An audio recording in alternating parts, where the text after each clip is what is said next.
ಪ್ರಾಣಿ ಪಕ್ಷಿಗಳಿಂದ ಕಾಡಿಗೆ ತೊಂದರೆ ಇಲ್ಲ. ಕಾಡಿಗೆ ಕೊನೆಗೂ ತೊಂದರೆ ಇರೋದು ಯಾರಿಂದ? ಮನುಷ್ಯನಿಂದ. ಮನುಷ್ಯ ಕಾಡಿಗೆ ಎಂತೆಂಥ ತೊಂದರೆಗಳನ್ನು ಕೊಡ್ತಾನೆ ಯಾರಾದ್ರೂ ಹೇಳ್ತೀರಾ? ಮರ ಕಡಿತಾನೆ, ಆಮೇಲೆ ಮಾರಾಟ ಮಾಡ್ತಾನೆ,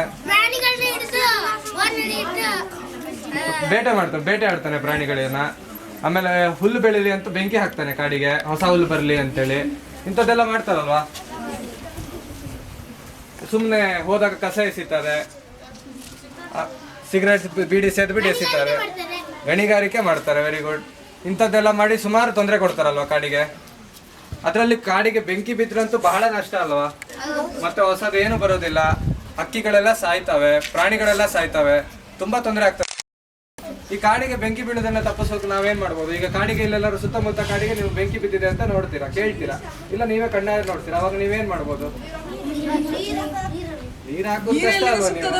ನೀವು ಅಷ್ಟು ದೊಡ್ಡ ಅಲ್ಲೆಲ್ಲ ಗುಡ್ಡದಲ್ಲಿ ಬೆಂಕಿ ಬಿದ್ದರೆ ಅಗ್ನಿಶಾಮಕ ಫೋನ್ ಮಾಡ್ಬೋದು, ಆದ್ರೆ ಅಗ್ನಿಶಾಮಕ ದಳ ಊರಿಗೆ ಜಾಸ್ತಿ ಅಲ್ವಾ ಹೆಲ್ಪ್ ಮಾಡೋದು. ಹುಲ್ಲಿಗೆಲ್ಲಾರು ಬೆಂಕಿ ಬಿದ್ರೆ ಬರ್ತಾರೆ, ಆ ಕಾಡಿನಲ್ಲೆಲ್ಲೋ ಗುಡ್ಡಕ್ಕೆ ಅವ್ರ ವೆಹಿಕಲ್ ಹೋಗುತ್ತಾ? ಕಷ್ಟ ಅಲ್ವಾ. ಅದರಿಂದ ನೀವೇನ್ ಮಾಡ್ಬೋದು? ಕಾಡಿಗೆ ಎಲ್ಲಾರು ಬೆಂಕಿ ಬಿದ್ದಿದ್ರೆ ನೋಡಿದ್ರೆ ನೀವು ಅರಣ್ಯ ಇಲಾಖೆಗಳಿಗೆ ತಿಳಿಸಬಹುದು. ಇಲ್ಲ ಅಂದ್ರೆ ನೀವು ಸಣ್ಣವರಿದ್ದೀರಾ, 4, 5, 6 ಇದ್ರ ನೀವು ನಿಮ್ಮ ಶಿಕ್ಷಕಿಯರಿಗೆ ಇಲ್ಲ ನಿಮ್ಮ ತಂದೆ ತಾಯಿಗಳಿಗೆ ತಿಳಿಸಿದ್ರೆ ಹೆಲ್ಪ್ ಆಗುತ್ತಲ್ವ. ಅಷ್ಟು ಮಾಡ್ಬೋದಲ್ವಾ ನೀವು?